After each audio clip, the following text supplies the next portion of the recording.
ಕೃಷಿಯಲ್ಲಿ ಮಹಿಳೆ ಆಟಕ್ಕುಂಟು ಲೆಕ್ಕಕ್ಕಿಲ್ಲ. ಇದು ನಮ್ಮ ಸಮಾಜದಲ್ಲಿ ಮಹಿಳೆಯರ ಪರಿಸ್ಥಿತಿ ಆಗಿತ್ತು. ಆದರೆ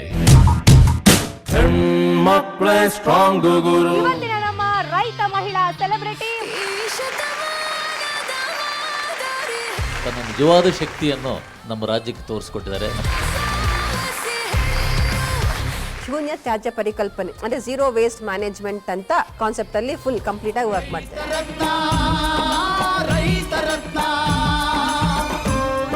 ಬರೀ ಟಿವಿನಲ್ಲಿ ಯಾರ್ಯಾರೋ ಕೂತ್ಕೊಳ್ಳೋದು ಅದು ಎಲ್ಲ ನೋಡ್ತಾ ಇದ್ದೆ. ಆದರೆ ನಮ್ಮ ಮಗಳೇ ಬಂದಿದ್ರ ಮೇಲೆ ಕೂತಿದ್ದಾಳೆ ಅಂತ. ನೀವು ಬಂದಿದ್ರಿ ಟಿವಿಯಲ್ಲಿ. ಈಗ ಅಮ್ಮನ ಸಪೋರ್ಟ್ ಇಲ್ಲ ಅಂದರೆ ಇಲ್ಲಿ ತನಕ ಬರೋಕ್ಕೆ ಆಗ್ತಾನೆ ಇರಲಿಲ್ಲ. ಮೊದಲ 7 ರಿಂದ 8 ತಿಂಗಳು 10 ತಿಂಗಳು ನಮಗೆ ಯಾವುದೇ ಥರ ಅದರಲ್ಲಿ ಇನ್ಕಮ್ ಬರ್ತಾ ಇರಲಿಲ್ಲ. 10 ಜನಕ್ಕೆ ಎಂಪ್ಲಾಯ್ಮೆಂಟ್ ಕೊಟ್ಟಿದ್ದಾಳೆ. ಅದು ನಾಳೆ ದಿನ 50 ಜನ 100 ಜನ ಆಗ್ಬೋದು. अपना खुद का काम शुरू किया. ऐसा ही एक उदाहरण कर्नाटक के चामराजनगर की वर्षा जी का है. ತೊಟ್ಟಿಲನ್ನು ತೂಗುವ ಕೈ ದೇಶವನ್ನು ತೂಗಬಲ್ಲದು ಅಂತ ಹೇಳ್ತಾರಲ್ಲ.